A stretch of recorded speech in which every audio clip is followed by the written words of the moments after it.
നമസ്കാരം എല്ലാവർക്കും പുതിയൊരു വീഡിയോയിലേക്ക് സ്വാഗതം. ഇന്നത്തെ നമ്മുടെ വീഡിയോയിൽ നമ്മൾ പരിചയപ്പെടുത്താൻ പോകുന്നത് ബോക്സ് ടൈപ്പ് ആരി ഫ്രെയിം ആണ്. മുന്നത്തെ വീഡിയോസിലെല്ലാം നമ്മൾ വുഡൻ ടൈപ്പ് ആരി ഫ്രെയിം ആണ് പരിചയപ്പെടുത്തിയത്. നമ്മുടെ വീഡിയോസ് വഴി നമുക്ക് ഒരുപാട് ഓർഡേഴ്സ് കേരളത്തിനകത്തുനിന്നും പുറത്തുനിന്നായിട്ട് നമുക്ക് വന്നിരുന്നു. ഇന്നത്തെ നമ്മുടെ വീഡിയോയിൽ അപ്പോൾ നമ്മൾ പറയാൻ പോകുന്നത് ബോക്സ് ടൈപ്പ് ആരി ഫ്രെയിം ആണ്. ബിഗിനേഴ്സ് ലെവലിലുള്ളവർക്കെല്ലാം വളരെ ഈസി ആയിട്ട് യൂസ് ചെയ്യാൻ പറ്റുന്ന ഒരു ഫ്രെയിമാണിത്.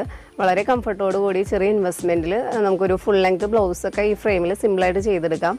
ആരി വർക്കുമായി ബന്ധപ്പെട്ട വീഡിയോസ് നമ്മുടെ ചാനലിൽ അപ്ലോഡ് ചെയ്യുന്നതാണ്. അപ്പോൾ നമ്മുടെ വീഡിയോസ് കാണുന്നവരെല്ലാം നമ്മുടെ ചാനലൊന്ന് സബ്സ്ക്രൈബ് ചെയ്യുക, അതുപോലെ തന്നെ ലൈക്ക് ചെയ്യുക, ഷെയർ ചെയ്യുക. അപ്പോൾ നമുക്ക് നമ്മുടെ ഇന്നത്തെ ബോക്സ് ടൈപ്പ് ആരി ഫ്രെയിം എങ്ങനെയാണെന്നും അതിൻ്റെ ഡീറ്റെയിൽസൊക്കെ ഒന്ന് നമുക്ക് നോക്കാം. അപ്പോൾ ഇതാണ് നമ്മുടെ ബോക്സ് ടൈപ്പ് ആരി ഫ്രെയിം എന്ന് പറയുന്നത്.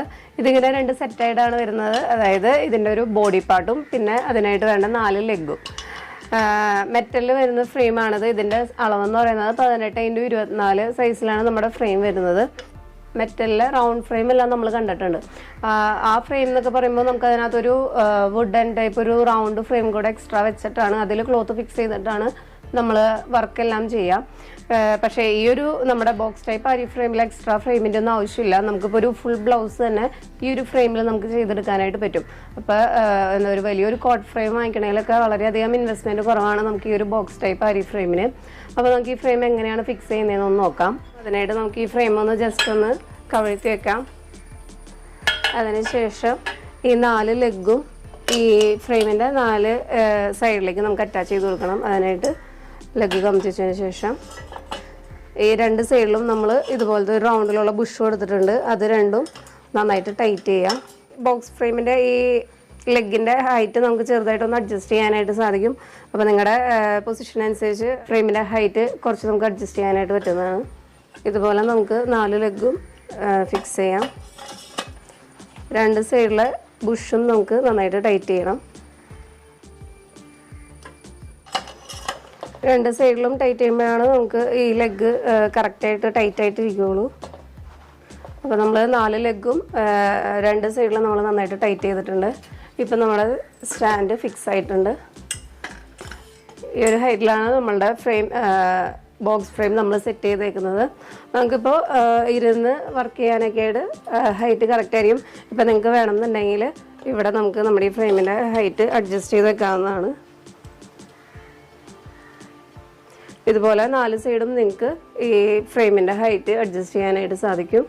അപ്പോൾ ഈ ഒരു ബൈൻഡിങ് ക്ലിപ്സ് ഉപയോഗിച്ചിട്ടാണ് നമ്മൾ ഈ ഫ്രെയിമിൽ നമ്മൾ ക്ലോത്ത് ഫിക്സ് ചെയ്യുന്നത്. നമ്മൾ ഈ കോട്ട് ഫ്രെയിമിലൊക്കെ ക്ലോത്ത് ഫിക്സ് ചെയ്യുന്നതിനേക്കാളും വളരെ ഈസി ആയിട്ട് അതിനകത്ത് നമുക്ക് ക്ലോത്ത് ഫിക്സ് ചെയ്യാനായിട്ട് നമ്മൾ ഒരുപാട് ടൈം എടുക്കും. അതുപോലെ തന്നെ ടൈറ്റ് ചെയ്യുമ്പോൾ തുണിക്ക് ഡാമേജ് ഉണ്ടാകാനുള്ള ചാൻസ് ഒക്കെ വളരെയധികം കൂടുതലാണ്. അതിനെയൊക്കെ സംബന്ധിച്ച് നമ്മൾ ഈ ഒരു ബോക്സ് ടൈപ്പ് ഫ്രെയിമിനകത്ത് നമ്മുടെ തുണിക്ക് ഇതിൻ്റെ എഡ്ജസ് എല്ലാം നമ്മൾ വളരെയധികം ക്ലിയർ ചെയ്തിട്ട് തന്നെയാണ് വളരെ ഫിനിഷിങ്ങോട് കൂടിയിട്ടാണ് നമ്മൾ ഈ ഫ്രെയിം ചെയ്തിരിക്കുന്നത്. അതുകൊണ്ട് തന്നെ തുണിക്ക് പ്രത്യേകിച്ച് ഡാമേജ് ഒന്നും സംഭവിക്കില്ല. അതുപോലെ തന്നെ വുഡൻ കോട്ടിനകത്ത് നമ്മൾ ക്ലോത്ത് ഫിക്സ് ചെയ്യുന്നതിനേക്കാളും വളരെയധികം ഈസി ആയിട്ട് നമുക്ക് ഇതിനകത്ത് ഫിക്സ് ചെയ്യാനും സാധിക്കും. അതുപോലെ തന്നെ റിമൂവ് ചെയ്യാനും നമുക്ക് വളരെയധികം ഈസി ആയിരിക്കും. അപ്പോൾ ബിഗിനേഴ്സിനും അത്യാവശ്യം ഒരു ബ്ലൗസൊക്കെ ഫുള്ളായിട്ടൊക്കെ വർക്ക് ചെയ്യണം എന്നുള്ളവർക്കൊക്കെ വളരെ യൂസ്ഫുള്ളായിട്ട് നമുക്ക് ഇപ്പോൾ ഒരു ചുരിദാറിൻ്റെ നെക്ക് പോർഷനെല്ലാം ഇതിനകത്ത് ഫുള്ളായിട്ട് കവർ ചെയ്ത് നമുക്ക് ചെയ്യാനായിട്ട് സാധിക്കും. അപ്പോൾ ആ ഒരു ലെവലിലൊക്കെ നമുക്ക് ഈ ഒരു വുഡൻ കോട്ട് വാങ്ങിക്കണ ഒരു ഫ്രെയിം വെച്ച് നോക്കുകയാണെന്നുണ്ടെങ്കിൽ ഇതെങ്ങനെ നോക്കിയാലും വളരെയധികം യൂസ്ഫുൾ ആയിരിക്കും ഈ ഒരു ഫ്രെയിം. അപ്പോൾ നമുക്ക് നമ്മുടെ ബോക്സ് ഫ്രെയിമിൽ ക്ലോത്ത് എങ്ങനെ ഫിക്സ് ചെയ്യാമെന്ന് നോക്കാം. അപ്പോൾ അതിനായിട്ട് നമ്മൾ ബൈൻഡിങ് ക്ലിപ്സ് എടുത്തിട്ട് നമ്മളൊന്ന് ഫ്രെയിമിൽ സെറ്റ് ചെയ്ത് കൊടുക്കാം. നമുക്ക് വർക്ക് ചെയ്യേണ്ട ഭാഗം ഉള്ളിൽ വരുന്ന രീതിയിൽ നമ്മളുടെ വർക്ക് ചെയ്യാനായിട്ടുള്ള ഒരു പൊസിഷൻ നമ്മൾ നോക്കിയിട്ട് അതനുസരിച്ച് സെറ്റ് ചെയ്യാം. അതിനുശേഷം ഒരു സൈഡ് നമുക്ക് ജസ്റ്റ് ഒന്ന് ഫസ്റ്റ് തന്നെ ഒന്ന് ക്ലിപ്പ് ചെയ്ത് വെക്കാം.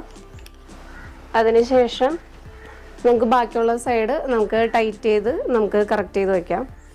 അതിനുശേഷം അതിൻ്റെ ഓപ്പോസിറ്റ് സൈഡ് നമുക്കൊന്ന് ക്ലിപ്പ് ചെയ്യാം. അപ്പോൾ അതിനെ നമ്മൾ തുണി നല്ല രീതിയിൽ ടൈറ്റ് ചെയ്ത് പിടിക്കാം. ടൈറ്റ് ചെയ്ത് പിടിച്ചതിന് ശേഷം നമുക്ക് ക്ലിപ്പ് വെച്ച് കൊടുക്കാം. നല്ല രീതിയിൽ ക്ലോത്ത് ടൈറ്റ് ചെയ്ത് പിടിച്ചതിന് ശേഷം ഫ്രെയിമിലേക്ക് ക്ലിപ്പ് ആഡ് ചെയ്യാം. ഇപ്പോൾ 2 സൈഡിൽ ഞാൻ ക്ലിപ്പ് ഫിക്സ് ചെയ്തിട്ടുണ്ട്. എല്ലാ സൈഡും നമ്മൾ ക്ലിപ്പ് ഫിക്സ് ചെയ്യുന്നതിന് മുമ്പ് ക്ലോത്ത് നന്നായിട്ട് ടൈറ്റ് ചെയ്ത് വെക്കുക. അതിന് ശേഷം ക്ലിപ്പ് ആഡ് ചെയ്യുക. നമുക്കിപ്പോൾ തുണിയുടെ ഇതനുസരിച്ച് നമുക്ക് ക്ലിപ്പ് കൂടുതൽ വേണമെങ്കിൽ ടൈറ്റ് വേണമെന്നുണ്ടെങ്കിൽ അതനുസരിച്ച് ക്ലിപ്പ് ആഡ് ചെയ്യാം.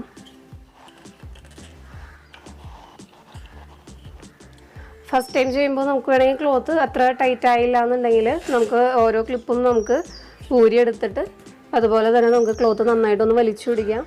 എന്നിട്ട് നല്ല രീതിയിൽ ടൈറ്റ് ചെയ്തിട്ട് വെക്കുക. നമ്മളുടെ ആ ആരിക്കോട്ടിനകത്ത് ചെയ്യുന്ന അതേ സ്ട്രോങ്ങിൽ തന്നെ നമുക്ക് തുണിയോടെ വന്നിട്ടുണ്ട്. നമുക്കിപ്പോൾ എല്ലാ സൈഡും ക്ലോത്തിൻ്റെ ഇപ്പോൾ നിങ്ങൾക്ക് എന്തെങ്കിലും ക്ലോത്ത് അത്ര ടൈറ്റ് പോരാന്നുണ്ടെങ്കിൽ നമുക്ക് ഓരോ സൈഡും ക്ലിപ്പ് ഈസി ആയിട്ട് റിമൂവ് ചെയ്യാനായിട്ട് സാധിക്കും. നമുക്ക് നല്ല രീതിയിൽ ടൈറ്റ് ചെയ്ത് പിടിച്ചിട്ട് ക്ലോത്ത് വലിച്ചേക്കുക. നല്ല രീതിയിൽ സ്ട്രോങ് ആയിട്ടാണ് ക്ലോത്ത് ഇപ്പോൾ ഇരിക്കുന്നത്. നമുക്ക് ക്ലോത്ത് ഫിക്സ് ചെയ്യാനും അതുപോലെ തന്നെ റിമൂവ് ചെയ്യാനും വളരെ ഈസിയാണ്. നമ്മൾ വുഡൻ്റെ അരിക്കോട്ട് വെച്ച് നോക്കുന്നതാണെങ്കിൽ ഇത് വളരെയധികം ഈസിയാണ് യൂസ് ചെയ്യാനായിട്ട്. അപ്പോൾ നമുക്ക് ഇതിനകത്ത് ചെറിയൊരു ആരി സ്റ്റിച്ചും ചെയ്ത് നോക്കാം. അതിനായിട്ട് ഞാനിവിടെ ഒരു 3/3 5mm ഒരു 0.5mm ഒരു നീഡിലും എടുത്തിട്ടുണ്ട്. അപ്പോൾ നമുക്ക് ക്ലോത്ത് എത്രമാത്രം ടൈറ്റ് ആണെന്ന് അറിയാൻ വേണ്ടിയിട്ടാണ് നമ്മൾ ഇതിനകത്ത് ഇപ്പോൾ ജസ്റ്റ് ഒന്ന് സ്റ്റിച്ച് ചെയ്യുന്നത്. ക്ലോത്ത് നല്ല രീതിയിൽ ടൈറ്റാണ്. നമുക്ക് ഈസി ആയിട്ട് വർക്ക് ചെയ്യാനായിട്ട് സാധിക്കുന്നുണ്ട്. ക്ലോത്ത് വേറെ ചുണുങ്ങലോ അങ്ങനത്തെ ഇതൊന്നും വരുന്നില്ല. നമുക്ക് മറ്റേ ആ വുഡിൻ്റെ ഫ്രെയിമിനകത്ത് ചെയ്യുന്ന അതേപോലെ തന്നെ നമുക്ക് അതിലും ഈസിയാണ് നമുക്ക് ഇതിനകത്ത് ക്ലോത്ത് ഫിക്സ് ചെയ്യാനൊക്കെ ആയിട്ട്. അപ്പോൾ അതിലും ഫാസ്റ്റായിട്ട് നമുക്ക് വർക്ക് ചെയ്യാനായിട്ട് സാധിക്കുന്നുണ്ട് എന്തായാലും. അപ്പോൾ നമുക്ക് അരി വർക്ക് മാത്രം ചെയ്യാനായിട്ടുള്ള ഹാൻഡ് എംബ്രോയിഡറി അതുപോലെ തന്നെ ഫാബ്രിക് പെയിൻറ്റിങ്, മ്യൂറൽ പെയിൻറ്റിങ് അങ്ങനെ എല്ലാ ടൈപ്പ് ഹാൻഡ് വർക്കും നമുക്ക് ഈ ഒരു ഫ്രെയിം ഉപയോഗിച്ച് നമുക്ക് ചെയ്യാൻ പറ്റുന്നതാണ്. പലരും നമ്മുടെ അടുത്ത് വുഡൻ ഫ്രെയിം ചോദിച്ചു വരുമ്പോൾ മെയിനായിട്ട് പറയുന്നത് കുറച്ച് സ്പേസ് ഉള്ളൂ, അപ്പോൾ അതുകൊണ്ട് ഒരു 4 feet ഫ്രെയിം മതിയാവും എന്നൊക്കെ പറഞ്ഞ് ഒരുപാട് പേര് നമ്മുടെ അടുത്ത് പറയാറുണ്ട്. അപ്പോൾ അങ്ങനെയുള്ള കസ്റ്റമേഴ്സിനൊക്കെ എന്തായാലും ഈ ഒരു ഫ്രെയിം വളരെയധികം യൂസ്ഫുൾ ആയിരിക്കും. അപ്പോൾ ഇതാണ് നമ്മുടെ ബോക്സ് ആരി ഫ്രെയിം. ആവശ്യമുള്ളവർ താഴെ കാണുന്ന വാട്സപ്പ് നമ്പറിൽ നമ്മളായിട്ട് കോൺടാക്ട് ചെയ്യുക. അതുപോലെ തന്നെ ഇത് നമ്മളിപ്പോൾ ഒരു ചെയർ ഹൈറ്റിൽ ഇരുന്ന് ചെയ്യാൻ പറ്റുന്ന രീതിയിലുള്ള ലെഗും നമ്മൾ സെറ്റ് ചെയ്ത് കൊടുക്കുന്നുണ്ട് കസ്റ്റമൈസ് ചെയ്ത്. അപ്പോൾ ആവശ്യമുള്ളവർ നമ്മൾ താഴെ കാണുന്ന നമ്പറിൽ കോൺടാക്ട് ചെയ്യുക. നമ്മുടെ ഈ ബോക്സ് ആരി ഫ്രെയിം എല്ലാവർക്കും ഇഷ്ടപ്പെടുന്നു വിചാരിക്കുന്നു. അതുപോലെ തന്നെ നമ്മുടെ ഇന്നത്തെ വീഡിയോ എല്ലാവർക്കും ഉപകാരപ്രദമാണെന്ന് വിചാരിക്കുന്നു. നമ്മുടെ വീഡിയോ എല്ലാവരിലേക്കും ഷെയർ ചെയ്യുക. അതുപോലെ തന്നെ നമ്മുടെ ചാനൽ സബ്സ്ക്രൈബ് ചെയ്യാത്തവർ ചാനൽ സബ്സ്ക്രൈബ് ചെയ്യുക, ലൈക്ക് ചെയ്യുക, കമൻറ്റ് ചെയ്യുക. അപ്പോൾ അരി വർക്കുമായി ബന്ധപ്പെട്ട് പുതിയൊരു വീഡിയോയുമായി ഉടനെ കാണാം.